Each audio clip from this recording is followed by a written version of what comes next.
Hi, welcome to The Buzz. As the weather warms up, so does the wildlife activity. Our preserves are full of slithering snakes and crawling turtles, and I'll show you why I love snakes so much and give you tips on how to help those turtles cross busy roads.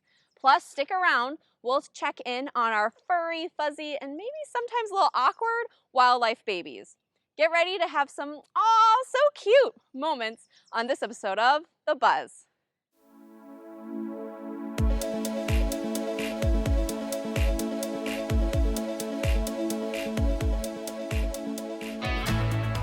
This may be an unpopular opinion, but snakes are one of my favorites to find in the preserves. They're starting to reemerge from their winter homes, laying out on trails, open areas in the prairies, and logs at our ponds. In Illinois, we have about 40 species, and 17 have been documented in Will County. They can always use some more positive PR, so let me be your guide to show you why they deserve our love and appreciation. Let me introduce you to my model today. This is Penny, the ball python. She lives at Plum Creek Nature Center and is one of the education animals. And even though she's not native to the area, she's a great snake ambassador, helping visitors young and old conquer their fears of snakes.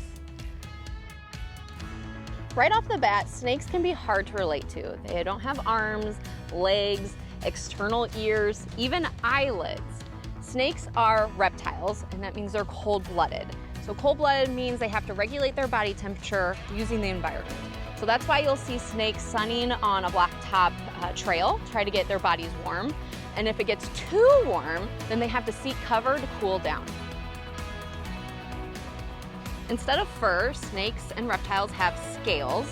This protects their body like armor, but also helps them move and keep their moisture locked within.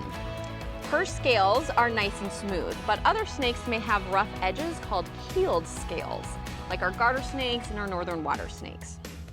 You'll notice that these scales come in lots of different colors, different patterns. They can be stripes, dots, bands, and so much more.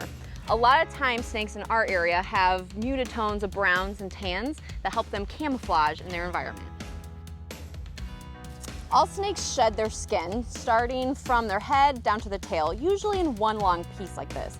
They'll rub against logs or rocks to help them get the skin off. This would be like if you had to get your sock off your foot without using your hands. You can tell a snake is ready to shed by their eyes. Penny here is about ready to shed. She's got these milky eyes, and that's a fluid that's separating the two layers of skin. Snakes shed their skin for a variety of reasons. Because they're growing, their scales are old or worn out, or it helps them get rid of parasites. Young snakes shed more often because they're growing more, but an average adult will shed about 2 to 4 times a year depending on how much they eat. Snakes have teeth that are curved backwards, and that helps them grip and swallow prey. My favorite adaptation is their unhinged lower jaw.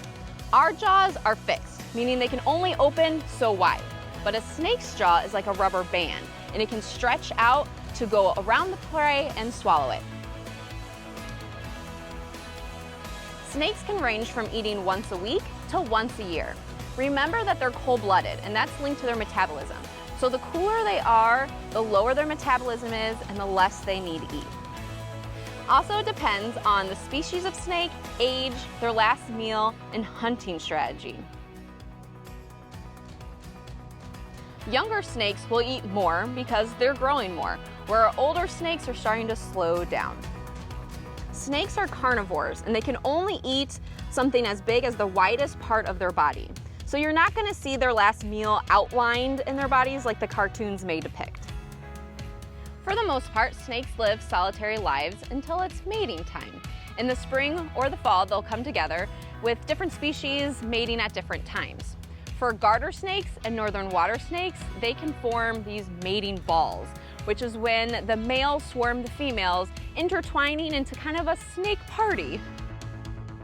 We have found these snake parties here at Snapper Pond, and it does take visitors by surprise. But it's one of those things that you'll have trouble looking away from. I notice I take long glances trying to count how many snakes are actually at this party. After mating, snakes can be born in a few different ways, either hatching from eggs or live birth. They'll be born in the late summer or early fall. In the case of northern water snakes, they can have from 12 to 36 live babies. You can tell the moms apart pretty easily because they are ginormous when compared to the males. Out of the 40 snakes in Illinois, only 4 are venomous, including the eastern copperhead, northern cottonmouth, the timber rattlesnake, and the eastern Massasauga, all of which are found in the southern part of the state. We get a lot of people thinking they've seen an eastern Massasauga, but the last recorded individual was in 1999 and it was struck by a car. Since then, the Illinois Natural History Survey has conducted numerous surveys but haven't found anything. So it's thought that in Will County, these snakes are extirpated or locally extinct. Unfortunately, a lot of times snakes get misidentified as being venomous.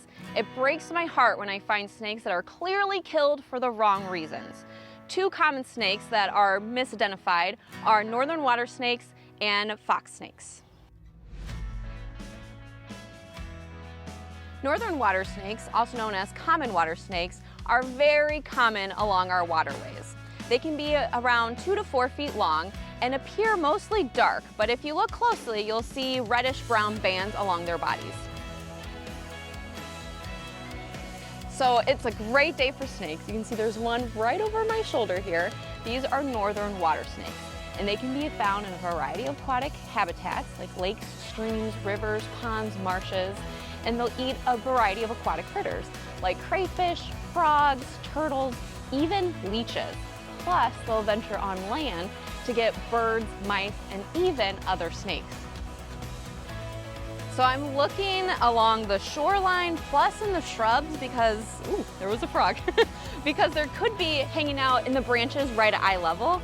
And then this tree that's in the pond, I see 2 that are just kind of laying intertwined way down there. And they're kind of like pulsating a little bit. I don't think this is necessarily mating, but it could be just fighting for the best sunny spot. Snakes are for sure out. There is one that just keeps on crossing the trail, so I gotta make sure we watch our step. It is so cute though. I think I just love them because they don't have arms or legs. They're just kind of slithering around.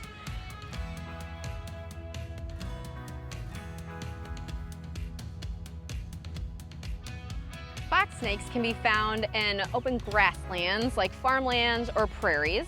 They can also be 2 to 4 feet long, but they have more of a blotchy black and brown dotted pattern. Their heads can be a brownish reddish color as well. Now they often get confused for rattlesnakes because they have an interesting defense mechanism. When they're threatened, their little tails will rattle. Even though their tails come to a point and there's no bony rattles, they can still make noise if they're in leaves or vegetation. I've been surprised by this as well, as I picked one up, felt and heard that rattle, and quickly dropped it. We're still learning about snakes.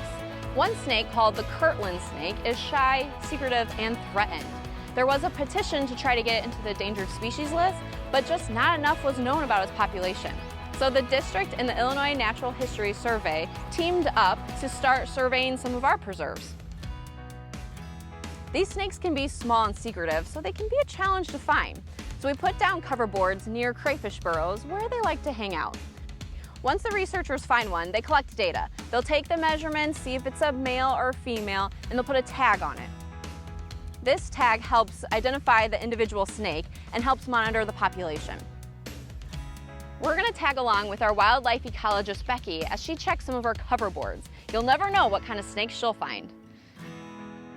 So we've got a Chicago garter snake here, and then this one is a fox snake all coiled up. Oh, here's the other.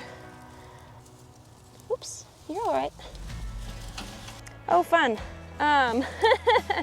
This is their primary defense, is to defecate. This one's doing quite a bit of it. Please don't touch me. It's too late. It's part of the job. So this one is a plains garter snake. If you counted where this lateral yellow stripe is, it is 3 and 4 scales up from the belly scales, which is how you ID this species compared to a common garter snake. Sometimes I do measure them just for the data, but if I was going to do actual scientific, like in the literature, they always measure from snout to vent and then tail length. I don't get that specific. I just kind of want to know how long these snakes are for just general age guesstimations. I always set them next to the board so they can go under it if they want to, or they can go away. So now I'm entering the data for each of the species that were under here. This was a 3-species board. We had the Chicago garter snake, which is a subspecies of the common garter snake. We had the plains garter snake, and then we had the fox snake, which is really exciting to have 3 different species cohabitating. Snakes benefit us and the ecosystem. They're considered mesopredators, which means they're in the middle of the food chain. They eat smaller things and bigger things eat them. Plus, they're found in a variety of habitats, from forests to prairies to wetlands. So this means they not only benefit just one ecosystem, but many. They also keep our rodent population under control. A medium to large snake can eat 9 pounds of rodents a year. That can fill up a king-size pillowcase. From being staples in the food chain to having some intriguing adaptations and mating ball parties, snakes deserve our love. And there's not any that are documented to be venomous in our area, so there's no need to fear from our slithering friends. If anything, they're gonna need our help. If you see a snake sunning on a busy bike trail, grab a stick and lightly push it off to a safer area. And don't forget to snap a picture to show your love to your family and friends.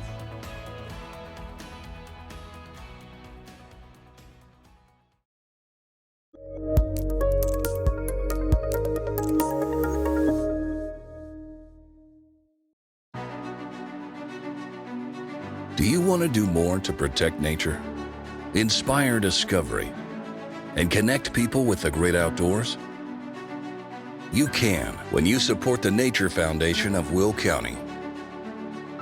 This nonprofit charity raises funds through support from donors, organizations, and the business community to help support the Forest Preserve District of Will County's mission.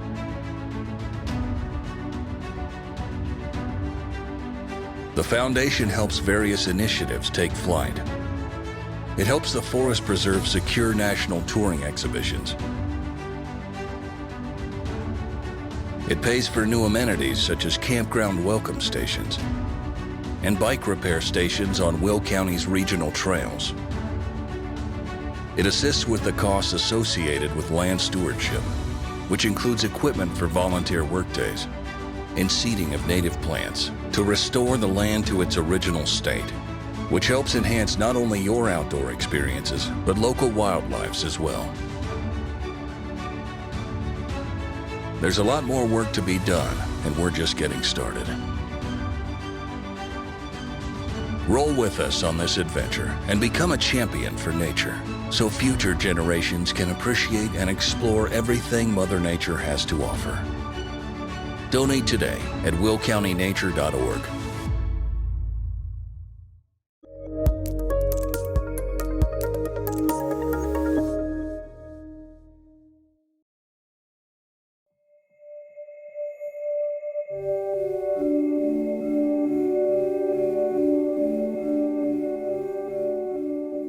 Turtles are on the move. As the weather warms up, the turtles are on a mission to find new territory, new love, and new places to eat. Females have a crucial mission to succeed at. They are crossing the roads to find places to lay their eggs. And as we all know, turtles aren't the fastest animals, so slow that you may be thinking, is that a rock in the road?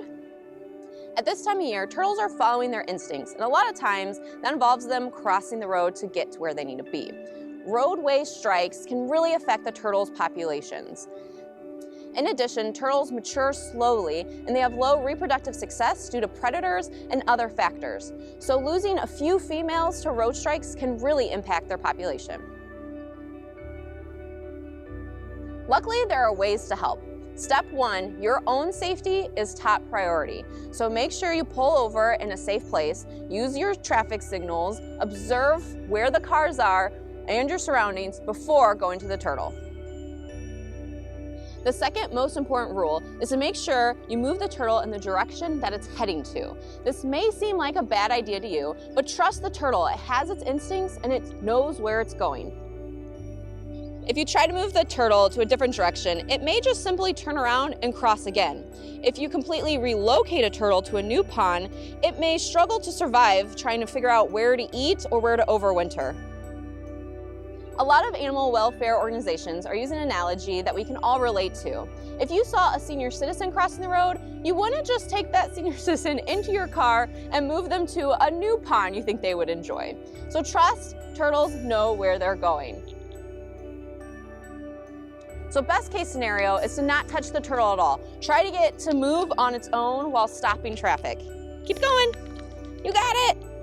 Our model today is Paddlefoot. He's a red ear slider, and for other freshwater turtles like him, like our painted turtles, the best way to pick them up is to gently hold in the middle of their shell.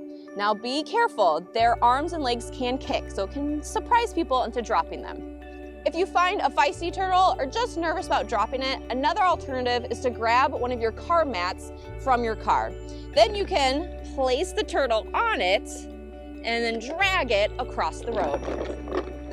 Once you've crossed, remember, say it with me, move the turtle in the direction it was heading. For different turtle species, there's different ways to handle the turtles. Young Creed here is a snapping turtle, and they don't call them snapping for nothing. It has a long neck that can reach to either side of its shell. Because its neck can go all the way back to the side of their shell, you want to make sure you hold the back with the tail in the middle, lift up and walk over. Creed here is very young and is pretty light, but when you find the snapping turtles, they can be 35 pounds, some have been reported 50, some even 100 pounds. So using that mat might be an easier method. Remember, no matter what kind of turtle it is, never hold a turtle by its tail. This can actually dislocate their spines. Lastly, never take a turtle home as a pet. This is another factor that affects their population survival rates. Remember, they're not lost, they're just on an epic journey.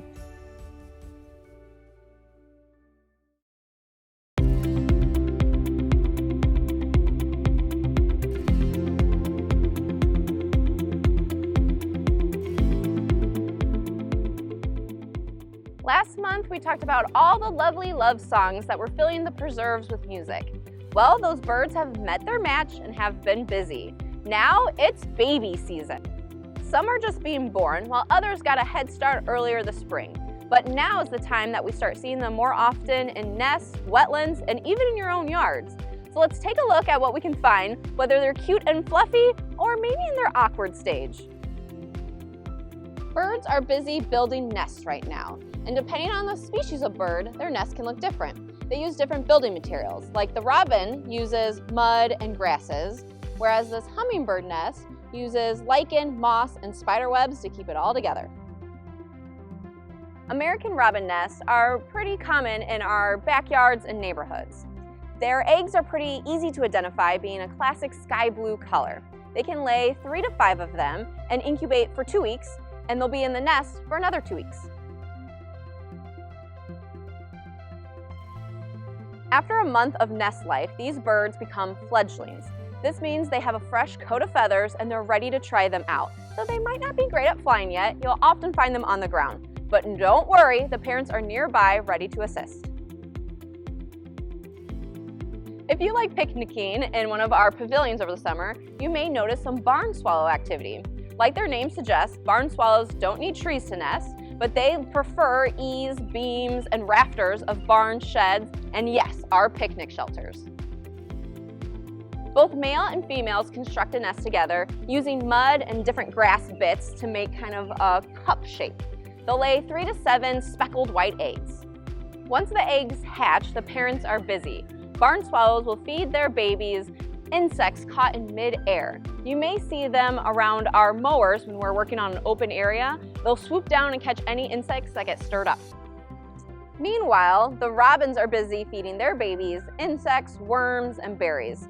They'll feed them 6 times an hour, making 40 trips to the nest, and all said and done, it equals about a ½ pound of food per day. Not all birds start nesting at this time of year. For example, American goldfinches wait until the end of summer to take advantage of the fluff from milkweed and thistle to make their nest. On the flip side, birds of prey have already started nesting at the beginning of the year. So at this time, their birds are more grown to be fledglings and juveniles learning how to hunt. Like we just learned, there's lots of tasty eggs and young birds to choose from. Earlier this spring, we were lucky enough to find a great horned owl nest with 2 owlets. One was brave enough to start branching, which means its talons were strong enough to kind of hold on the branches and start walking out of the nest. After a week of this exercise, it'll start making short flights around the nest. And in 10 weeks, it'll be a flying expert. Remember, nesting is a sensitive time for any animal. Most bird nests are federally protected with the Migratory Bird Treaty Act, and any human interference can cause them to abandon their nest. Our wetlands are a very important habitat for a variety of reasons. They help prevent flooding, they filter out pollutants, and they serve as a nursery for many different wildlife species. From amphibians to ducks to beavers, many animals take advantage of this healthy habitat as their home. Along with the bird songs we heard last month, we also heard some frog songs. Throughout the summer, different species will take their turn singing. Frogs go through a life cycle with many distinct stages. First, they start as jelly eggs, then they emerge as tadpoles with long tails. They'll eventually grow arms and legs, and finally end into transforming to an adult.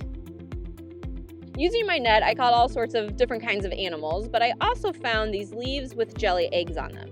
I'm not sure what species they are, but it gives you a good example of what this jelly egg actually looks like. This is a green frog tadpole. In the ponds that I scooped, there's bullfrogs, but they're much bigger. And American toads they're so tiny compared to this. The green frog tadpoles have a lot of speckling, and all tadpoles have a mouth under their bodies to kind of scoop up food like a vacuum. These green frog tadpoles hatched 3 to 7 days after the eggs were laid. But what's important is that it actually takes them 3 to maybe 22 months before they transform into adults. Since green frogs haven't even begun singing their songs yet, this means that these tadpoles are from last season. So this could be the year that they change into adults. Insects are another animal that goes through a life cycle. Butterflies may get all the credit, but dragonflies and damselflies transform as well. As adults, we imagine them flying around in the wetlands and the prairies, but they all start in the water. Females will lay their eggs in ponds, streams, swamps, wetlands, and the babies will hatch and will continue their growth in the water.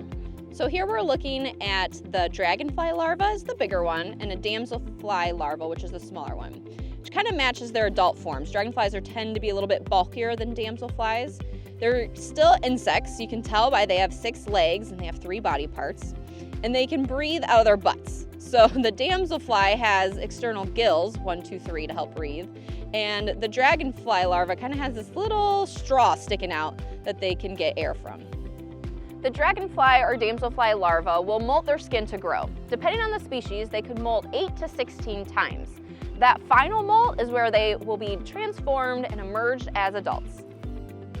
This too can take time. Some species can do it within a year, but others will spend their time in the water 4 to 6 years until they're ready. Meanwhile, they are fierce predators. They have these scoop-like jaws that can catch all sorts of different kinds of baby insects, including mosquito larvae. And of course, we can't forget our fluffy mammal babies. They have different strategies. Some, like rodents, will have lots of babies all year long, while others, like deer, will have a few babies just once a year. Eastern cottontail rabbits are very common in our neighborhoods and are famous for their prolific breeding ability. Their gestation period is short, only a month long, so they can have multiple litters throughout the year. Their breeding season runs long from February to September, with the peak being March through May. Rabbits can make a nest really anywhere in your yard, even right here in the middle. They dig a small hole and then cover it with grass, leaves, and plant matter, so it'll look like kind of a dead spot in your yard. They'll use the nest for about a month long, so to avoid any unnecessary accidents, check your yard before you mow, and if you find one, just mow around it. You may get concerned because you never see a mom visit the nest, but don't worry, they only visit 2 times a day, once in the morning and once in the evening. And this is on purpose. They don't want to draw predators to the nest. One of our Will County Wildlife Facebook members was lucky enough to catch red fox babies in his own yard. The foxes will spend a month in their dens before venturing out on their own. The babies, also called kits, start with a gray-brown color, then transition into more of a sandy color, and by summer, they'll grow a red coat to match their parents. A litter can be from 2 to up to 12 babies. At the beginning, the mother does most of the care, but later on, the father will go and hunt and bring food back to the family. By 5 months, the fox babies are kind of on their way out, playing in the yards, but sticking close by the parents. By fall, they'll be on their own. Wildlife babies may seem like they need our help, but they really don't. Nature is purposeful. A lot of the times, the parents are nearby just waiting for you to leave to make a move. If you see clearly an injured baby or a dead parent, then that's okay to intervene. But remember, the Forest Preserve District of Will County doesn't have the right permits or equipment to help in these cases. Instead, you need to take them to a licensed wildlife rehabilitator. You can find a complete list of ones in your area by going to wildlifeillinois.org. The next generation of wildlife is gearing up to grow up. From the treetops to the wetlands to the underground dens, animals are busy building homes and feeding young. If you want to help baby wildlife, make a safe habitat in your own yard. Put up birdhouses and plant native plants. Keep an eye out for those underground dens and give them space. Let nature do its thing.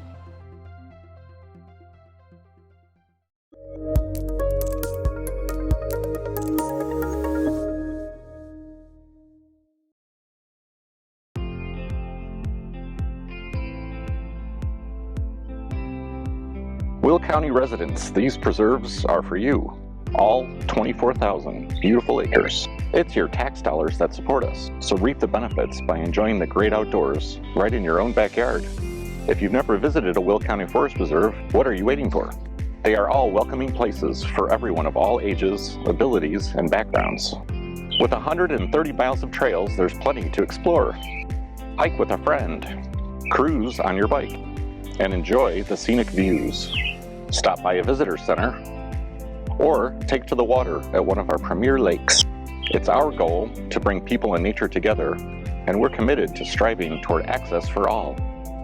If recreation isn't your thing, don't worry, we have you covered with a variety of nature education programs for all ages. The Forest Preserves are for you, so join us and map your next adventure at reconnectwithnature.org.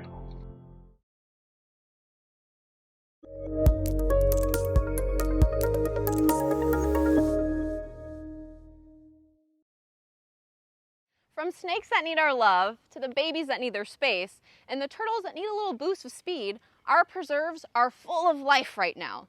So get to your local preserve to see what you can find. Map your next adventure at reconnectwithnature.org to find trail information and to learn how to coexist with wildlife that may get a little too close to home. I hope to see you out observing your favorite animal, the snake. But until then, I'll see you next time on The Buzz.